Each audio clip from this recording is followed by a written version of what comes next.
São Paulo, the 1960s. A city in transformation, gripped by accelerated progress and the tense climate of military dictatorship. But something darker was beginning to spread through the mansions of São Paulo's elite. In the early hours of dawn, when silence was absolute, a man would enter like a ghost into the most luxurious residences. He would cut the lights, cover his face with a red handkerchief, and carry a flashlight with a lens of the same color. The red beam sweeping through dark rooms became the symbol of terror. This is the story of the Red Light Bandit, Brazil's first serial killer. João Acácio Pereira da Costa was born in Joinville, Santa Catarina, in June 1942. His childhood was marked by abandonment and violence. He lost his father at a very young age, a victim of tuberculosis. His mother disappeared shortly after, taking 2 of the 4 children with her, and leaving João Acácio and his older brother with an uncle. Years later, already imprisoned and nationally famous, João Acácio would describe this time as a nightmare. He and his brother were forced into labor in exchange for food. He reported physical and psychological torture that his uncle always denied. Still pre-adolescent, he suffered sexual violence from older boys. These experiences seem to have planted dark seeds that would germinate years later. In adolescence, João Acácio fled Santa Catarina after committing petty thefts. He settled in Santos on the São Paulo coast, where he built a facade of normalcy. He presented himself as the son of ranchers, a well-educated and good-looking young man. He dressed well, frequented public places, and maintained an apparently peaceful life. But behind this social mask, something completely different was fermenting. Santos became his base, but São Paulo would be his hunting ground. Between 1966 and 1967, during 15 months of pure terror, João Acácio committed 141 confessed crimes. Police initially attributed 120 of them to the so-called Monkey Man, his first nickname. He used a car jack to force windows and enter residences. His method was almost surgical. He chose mansions in upscale neighborhoods like Higienópolis, Jardins, and Pacaembu. He always acted between 2 and 4 in the morning, when sleep was deepest. He would cut the electrical power to the house before entering, plunging everything into total darkness. Barefoot to avoid making noise, covering his face with a red handkerchief, like the bandits from Western films he so admired. Initially, he avoided waking victims, stealing money and jewelry while they slept. But everything changed one night in Higienópolis. João Acácio entered a mansion where the lady of the house and a maid were sleeping. This time, he woke them up. He ordered them to open the safe.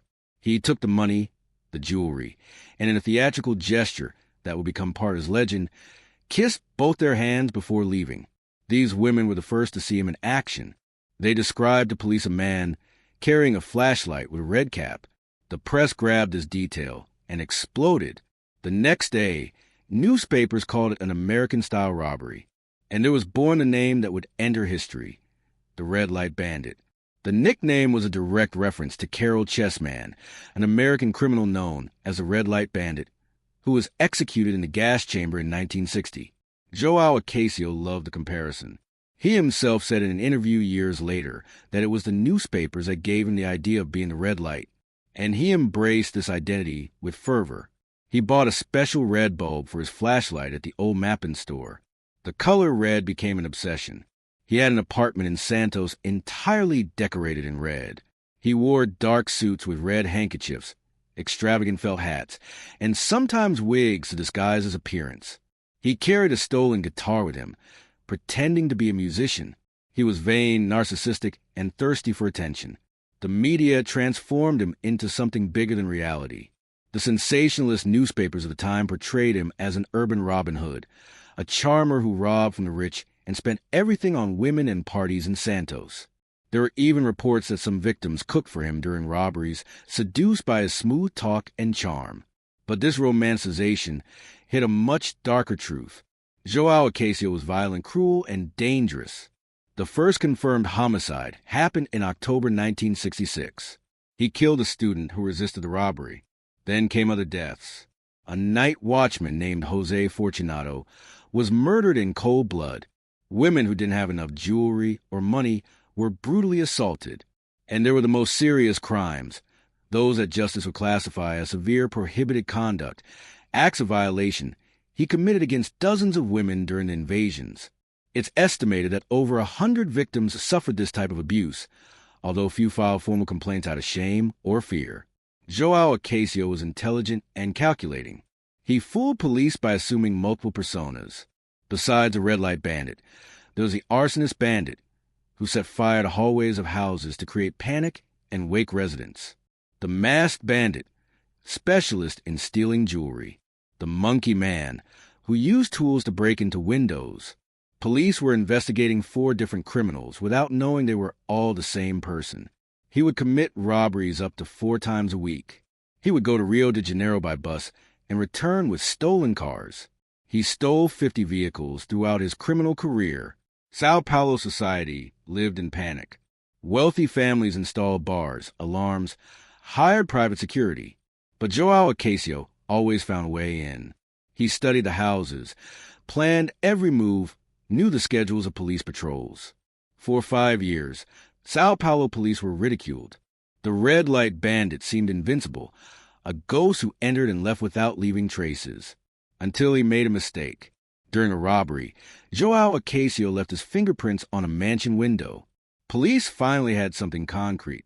Investigations led to Santos, to that good-looking young man who claimed to be the son of ranchers. In 1967, João Acácio Pereira da Costa was arrested in Curitiba, Paraná. The entire city breathed a sigh of relief. The monster had a face, name, and surname. The trial was a media spectacle. João Acácio was convicted in 88 different cases, 77 robberies, for confirmed homicides, 7 attempted murders. The sentence was brutal. 351 years, 9 months, and 3 days in prison in closed regime. He served 30 years, the maximum allowed by Brazilian legislation at the time. Throughout this time, his image transformed into urban legend, into cultural myth. Filmmaker Rogério Scanzerla released in 1968 the film The Red Light Bandit, with Paulo Villaca in the lead role. The film became a classic of Brazilian underground cinema, winning awards and consolidating João Acácio as a macabre icon of counterculture. In August 1997, after 3 decades behind bars, João Acácio was released. He was 55 years old. He returned to Joinville, the city where it all began. He tried to rebuild ties with family, but was rejected. He went to live with relatives, but conflicts were constant. A few months after freedom, João Acácio was living as a favor at a fisherman's house in the Cubateo neighborhood. He still wore red clothes, still sought attention, still signed autographs for curious people who recognized him on the street. On the night of January 5, 1998, for months after leaving prison, João Acácio entered a bar. There was a violent argument with the brother of the fisherman who was giving him shelter. The accusations involved serious improper conduct against the man's mother and wife. The fight escalated. The fisherman Nelson Peisinger, 46 years old, grabbed a shotgun and shot João Acácio in the head. The Red Light Bandit died instantly. 6 years later, in 2004, Nelson was acquitted by justice under the theory of self-defense. Thus ended the story of the man who terrorized São Paulo, who inspired films, songs, and books. The first officially recognized serial killer in Brazil. A criminal who mixed extreme violence with thirst for fame, who transformed his crimes into spectacle, and who was both executioner and victim of society that abandoned him in childhood. João Acácio Pereira da Costa was a product of deep traumas, of abuse and neglect. But that doesn't erase the trail of pain he left. It doesn't justify the lives he destroyed, the women he violated, the men he killed. Some say the red light from a flashlight was his way of exorcising internal demons. Others believe he associated red with a demonic force that possessed him. João Acácio himself said that red gave him power. But perhaps the truth is simpler and sadder. Perhaps he was just a deeply broken man who found in crime and violence a distorted way of existing, of being seen, of mattering to someone. An abandoned orphan who transformed into the red phantom of São Paulo dawns. The story of the Red Light Bandit reminds us that serial killers aren't born from nothing. They are built by circumstances, traumas, choices, and systemic failures. João Acácio had a brutal childhood. He was abused, tortured, abandoned. But thousands of children go through similar situations and don't become murderers. What differentiates some from others? This is the question that remains without a definitive answer, and perhaps we'll never have one. What we know is that between 1966 and 1967, a red light cut through the darkness of São Paulo mansions. And when that light appeared, terror came with it. Entire families trembled at hearing any noise during the night. Police chased ghosts. And a young man from Santa Catarina wrote his name in Brazil's dark history with blood, fear, and a crimson-colored flashlight. Today, more than 50 years later, we still talk about him. We still try to understand what went through that man's mind. And the red light, the one he carried as a symbol and psychological weapon, continues to shine in the Brazilian collective imagination, a permanent reminder that evil can wear very different masks. Sometimes it dresses in red, carries a flashlight, and kisses its victim's hands before disappearing into the night. If you made it this far, leave in the comments. Did you already know the story of the Red Light Bandit? What shocked you most about this case? And if you want to explore other obscure mysteries from Brazilian criminal history, subscribe to the channel and turn on notifications. Every week there's new content about the cases that marked our country. See you next time. Based on historical reports, court documents, and journalistic coverage, some parts may be contested or romanticized by the media of the time.